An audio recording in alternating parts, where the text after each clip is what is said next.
Au nom du Père, du Fils et du Saint-Esprit. Amen. Grande joie d'être là avec vous en ce 8 octobre, vendredi.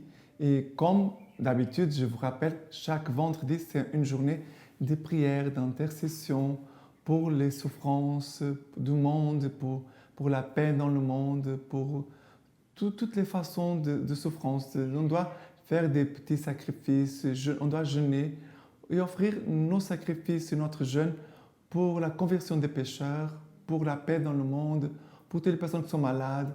Nous devons avoir ce cœur de compassion. Et bien sûr, non pas seulement pour ceux qui sont loin, mais aussi pour ceux qui sont proches. Et parfois, on ne voit même pas les gens qui sont autour de nous, qui sont en train de souffrir. Et parfois, on est un peu négligent.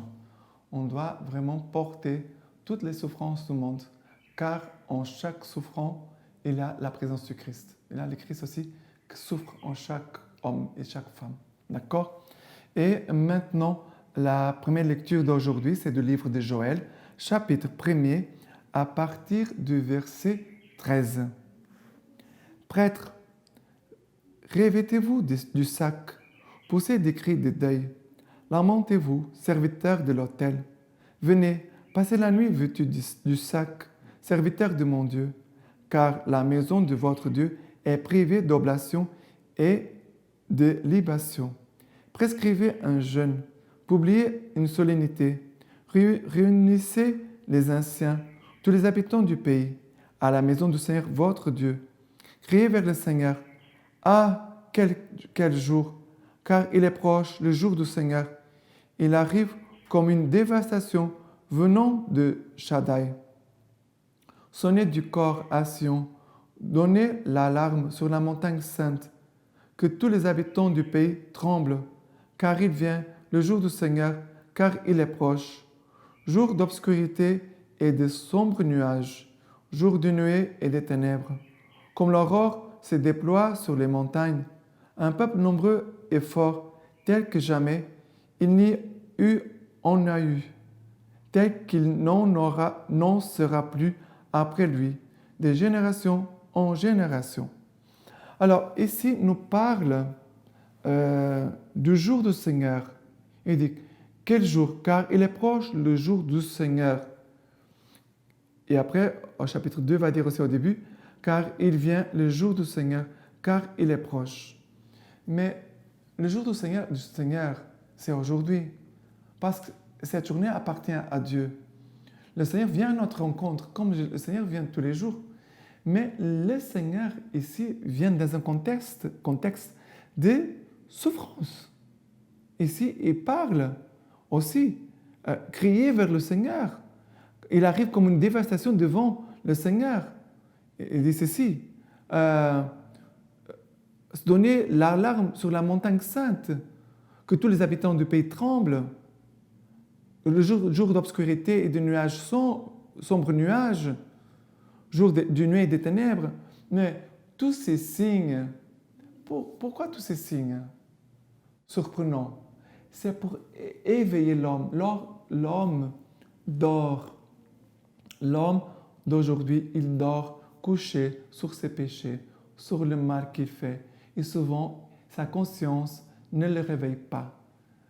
Parce que le normal, ça devait être que notre conscience va nous éveiller, nous secouer, dire « mais c'est pas possible, Père Jean, que tu vives comme ça ». Et on voit les hommes de nos jours, et les femmes bien sûr, qui vivent souvent comme des païens. Ils vivent comme des païens et résoudre leurs choses comme des païens. Ça veut dire que la dimension de la foi, la présence de Dieu, ils vont à la messe les dimanches, mais après pendant la semaine. Dans les choses que nous vivons, est-ce que nous vivons à partir de Dieu ou à partir de nous-mêmes? Parce que c'est ça la question. Les choses que je vis jour après jour, je les vis centrées sur moi ou je vis centrées sur Dieu. Et c'est les choses extérieures qui sont là, les signes. Elles vont me pousser à chercher Dieu. Ce sont des signes, il a des tremblements, des ténèbres, des choses comme ça. Mais un homme de Dieu va se tourner vers Dieu. Et il va s'élever de son péché. Il va se dire, mais je dois me convertir, je dois changer. L'homme qui ne vit pas avec Dieu, peut-être il va avoir peur, peut-être il va essayer de se protéger, de se sauver lui-même, mais il ne se tourne pas vers Dieu.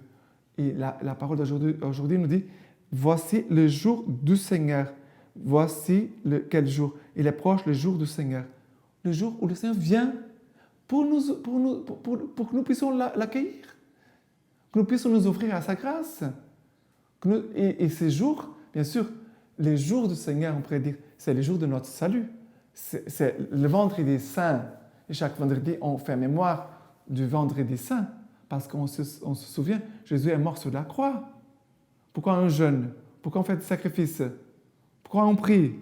Aussi, pour supplier que le sang du Christ vienne sur nous, sur toute l'humanité, et que son sang précieux nous sauve, et que vraiment, il puisse enlever de nous ce cœur de pierre, et que Jésus nous donne son cœur de chair pour aimer comme lui. Voilà. Maintenant, le psaume d'aujourd'hui, c'est le psaume 9, versets 2, 3, 6, 8, 9 et 16. Je te rends grâce, Seigneur, de tout mon cœur. J'énumère toutes tes merveilles. J'exulte et me réjouis en toi. Je joue pour ton nom très haut. Tu as maté les païens, fait périr l'impie, effacé leur nom pour toujours et à jamais.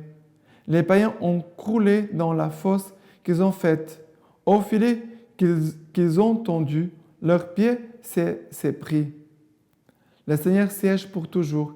Il a affermi pour le jugement son trône. Lui, il jugera le monde avec justice, prononcera sur les nations avec droiture. Ici dit, le Seigneur siège pour toujours. Il a affermi pour le jugement de son trône. Le Seigneur siège, le Seigneur est là, il règne pour toujours. Le Seigneur Jésus, sur la croix, Jésus, il est roi. Sur la croix, Jésus est roi.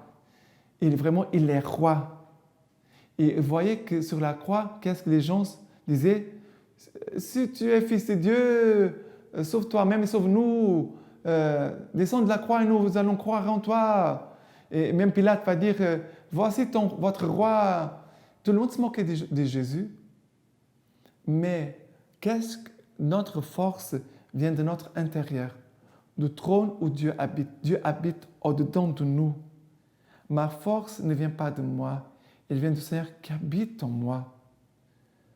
Ma force vient de Jésus eucharistique, le corps et le sang du Christ que je me nourris chaque jour, qui habite en moi. C'est lui ma force. Et lui, il siège en moi. Il est mon roi. Et je veux vivre comme Jésus veut. Et après, il va dire, il jugera le monde avec justice, prononcera sur les nations avec droiture. Je n'ai pas peur d'être jugé par Dieu. Je n'ai pas peur.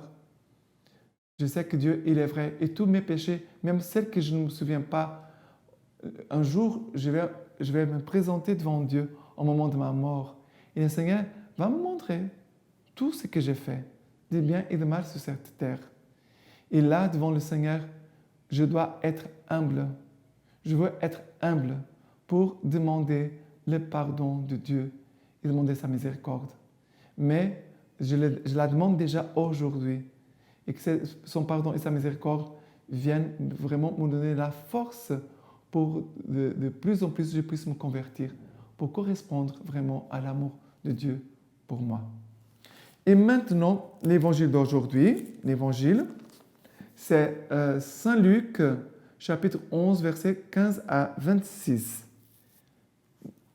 Mais certains d'entre eux dirent, c'est par Belzéboul, le prince des démons, qu'il expulse les démons. D'autres, pour le mettre à l'épreuve, réclamaient de lui un signe venant du ciel.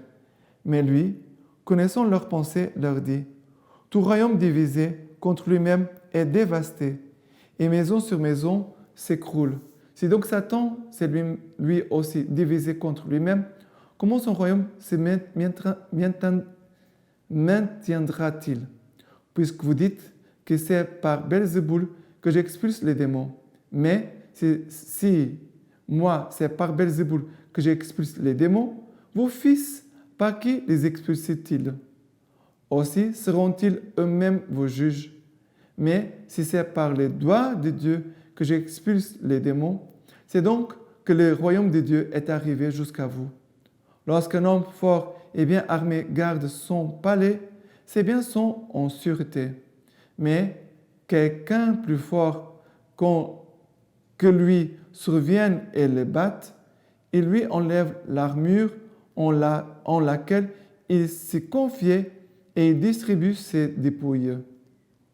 Qui n'est pas avec moi est contre moi, et qui n'amasse pas avec moi dissipe. Lorsque l'esprit impur est sorti de l'homme, il erre par des lieux arides en quête de repos.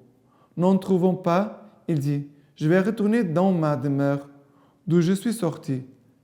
Étant venu, il la trouve balayée bien en ordre. Alors, il s'en va prendre 7 autres esprits plus mauvais que lui. Ils reviennent et y habitent. Et l'état final de cet homme devient pire que les premiers. Alors, ici, Jésus parle d'abord qu'une maison divisée contre elle-même ne peut pas rester debout. Elle va se détruire. Quelque chose de très important, de garder l'unité. Non pas l'unité avec les péchés. Nous faisons unité avec le bien, avec la vérité, avec l'honnêteté, la justice, la paix. Oui, d'accord? Parce que parfois on dit on doit garder l'unité. On doit garder l'unité avec ce qui est bien. Je ne vais pas faire l'unité avec le mal et le péché. Non, ça, non. Ah, on va faire... Alors, ils font le mal et moi je vais faire le mal avec eux. Non. On garde l'unité et on fait l'unité avec ce qui est bien, vrai, noble, juste, bon, de paix, qui est honorable. Voilà. C'est ça, d'abord, l'unité. Et bien sûr, notre unité avec Dieu. OK? Même chose. Après, de garder bien notre maison. Garder bien notre maison pour ne pas laisser les démons entrer. C'est pour ça que Jésus dit toujours veillez et priez, pour ne pas laisser les péchés venir. Et si par hasard il est entré, on va se confesser pour le balayer et le mettre dehors. Mais on ne laisse pas demeurer en nous. D'accord? Très important. Si on a fait un péché, on va se confesser, et aller repentir, on va changer de vie, hop, et on nettoie la maison à nouveau. D'accord? Et ici, quelque chose de très important, voilà, de garder notre âme en état de grâce. C'est cela. Parce que quand on se confesse, notre maison, notre âme, elle est en état de grâce. Et parfois, qu'est-ce qui se passe? On commence à faire des péchés. Ah, c'est un petit péché, c'est un petit péché, c'est un petit péché. Et la personne laisse, elle est permissive avec le péché. Non, on ne doit pas permettre aucun péché. Aucun péché. D'accord? On doit être bien ferme. Et la parole de Dieu, c'est elle qui va être les gardes. Le corps et le sang du Christ et la parole de Dieu sont les gardiens de notre âme. Le corps et le sang du Christ et la parole de Dieu. D'accord? Très important. Et maintenant, la lecture patristique de ce vendredi de Saint Vincent, moine de Lérins. Ne peut-il y avoir dans l'Église du Christ aucun progrès de la religion? Oui, assurément, et un très grand. Car qui serait assez jaloux des hommes et l'ennemi de Dieu pour essayer d'empêcher ces progrès? À condition du moins qu'il s'agisse d'un véritable progrès dans la foi et non d'un changement, car il y a progrès si une réalité s'amplifie en demeurant elle-même, mais il y a changement si elle se transforme en une autre réalité. Il faut donc qu'en chacun et en tous, en chaque homme, aussi bien qu'en l'Église entière, au cours des âges et des générations, l'intelligence, la science et la sagesse croissent et progressent fortement, mais selon leur genre propre, c'est-à-dire dans le même sens, selon le même dogme et la même pensée. Que la religion imite donc la croissance des corps dont les éléments évoluent et se développent au rythme des années, mais demeurent eux-mêmes. Il y a grande différence entre la fleur de l'enfance et la maturité de la vieillesse. Et pourtant, ceux qui maintenant deviennent des vieillards sont bien les mêmes que les adolescents qu'ils furent autrefois. La stature et les manières d'un homme peuvent changer, mais sa nature demeure identique, ainsi que sa personne. Les membres des nouveau-nés sont tout petits, ceux des jeunes gens ont grandi, et pourtant ce sont les mêmes. Les petits-enfants possèdent autant de membres que les adultes, et si certains apparaissent seulement à l'âge mûr, l'embryon ne les contenait pas moins en puissance, et si bien que rien de nouveau ne se manifeste chez les vieillards qui n'ait d'abord été en germe chez l'enfant. Il n'y a donc aucun doute.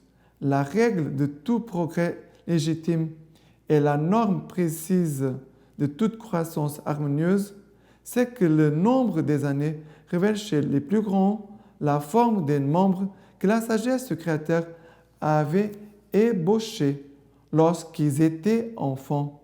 Et s'il arrivait qu'un être humain prit quelque apparence étrangère à son espèce, soit que le nombre de ses membres augmente, soit qu'il s'amenuise, tout le corps périrait nécessairement et serait en tout cas gravement débilité. Il en va de même pour les dogmes de la religion chrétienne. La loi de leur progrès veut qu'ils se consolident au cours des ans, se développent avec le temps et grandissent au long des âges. Nos ancêtres ont jadis ensemencé le champ de l'Église avec les blés de la foi.